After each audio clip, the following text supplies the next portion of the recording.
আমার প্রিয় শিক্ষার্থী বন্ধুরা, তোমাদের সকলকে জানাই মন্ডল ইনস্টিটিউশনের পক্ষ থেকে স্বাগত। বন্ধুরা, আজকে আমি তোমাদের জন্য ক্লাস 11 একটা নতুন সাজেশনের ভিডিও নিয়ে এসেছি। তো বন্ধুরা, তোমরা সবাই জানো ক্লাস 11 ইতিহাসের অধ্যায় সংখ্যা টোটাল 8টি। ওই 8টি অধ্যায় থেকে প্রথম এবং শেষ অর্থাৎ 1 নম্বর এবং 8 নম্বর অধ্যায় থেকে কোনো বড় প্রশ্ন তো থাকে না। তো আজকে আমি তোমাদের জন্য যে 6টা অধ্যায় থেকে অর্থাৎ 2 থেকে 7 নম্বর অধ্যায় থেকে যে বড় প্রশ্ন সাজেশন নিয়ে এসেছি সেগুলি আজকে আমি তোমাদের দেব। তো বন্ধুরা, কথা না বলে চলো আজকে আমি তোমাদের জন্য কি কি গুরুত্বপূর্ণ অধ্যায় ভিত্তিক সাজেশনগুলো রেখেছি, চলো তাহলে সেগুলো দেখে নেওয়া যাক। আমি তোমাদের জন্য আজকে 2 নম্বর অধ্যায় থেকে প্রথম যে প্রশ্নটা রেখেছি সেটা হলো নব্যপ্রস্তর যুগের মানুষের জীবনযাত্রার পরিচয় দাও এবং এর সাথে আছে এই যুগের গুরুত্ব লেখো। দ্বিতীয় প্রশ্ন হলো সিন্ধু সভ্যতার বিশেষত্ব লেখো। এরই সাথে আছে সিন্ধু সভ্যতাকে হরপ্পা সভ্যতা বলা হয় কেন। এবং এর সাথে আমি আরেকটা প্রশ্ন ধরেছি তোমাদের জন্য, সিন্ধু সভ্যতার পতনের বা ধ্বংসের কারণ লেখো। 3 নম্বর প্রশ্ন হলো কিভাবে বিবর্তনের মধ্যে দিয়ে আদিম মানুষ শিকারী খাদ্য সংগ্রাহক থেকে স্থায়ী বসবাসকারীতে পরিণত হলো।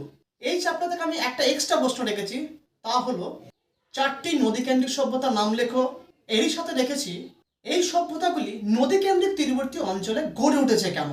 3 নম্বর অধ্যায় থেকে আমি তোমাদের জন্য যে গুরুত্বপূর্ণ প্রশ্নগুলো রেখেছি তা হলো প্রথম প্রশ্নটি সাম্রাজ্যের সংজ্ঞা দাও, মৌর্য সাম্রাজ্য এবং ম্যাসেডোনীয় সাম্রাজ্যের মধ্যে তুলনামূলক আলোচনা করো।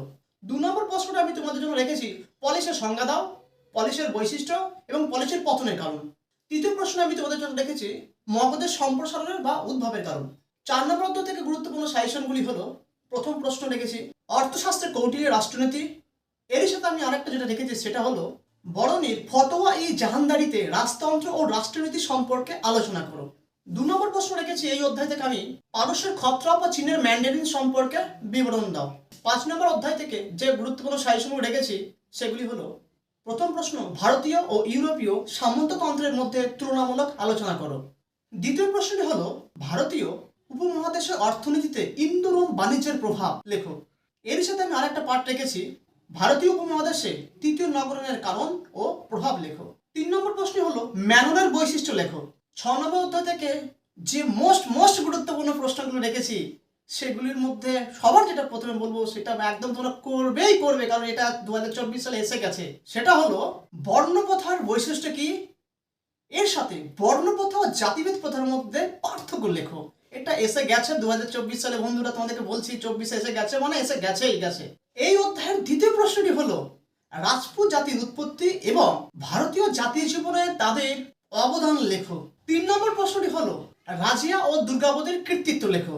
7 নম্বর অধ্যায় থেকে যে সমস্ত গুরুত্বপূর্ণ সাজেশনগুলো লিখেছি তা হলো আকবরের মনসবদারি ব্যবস্থা এবং এর সাথে রেখেছি আকবরের দিন-ই-ইলাহি সম্পর্কে লেখো।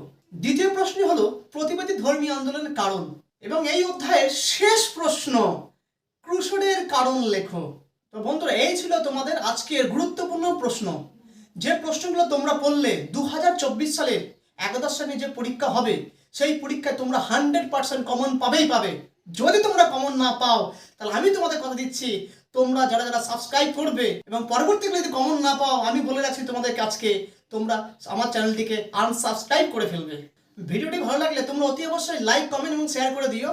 আর ভবিষ্যতে এরকম আরো সুন্দর সাজেশন পাওয়ার জন্য তোমরা অতি অবশ্যই এই মন্ডল ইনস্টিটিউশন চ্যানেলটিকে সাবস্ক্রাইব করে পাশে থেকো। বন্ধুরা, আজকে আমি এখানেই শেষ করছি। তা তোমাদের সাথে দেখা হবে আমার পরবর্তী ভিডিওতে।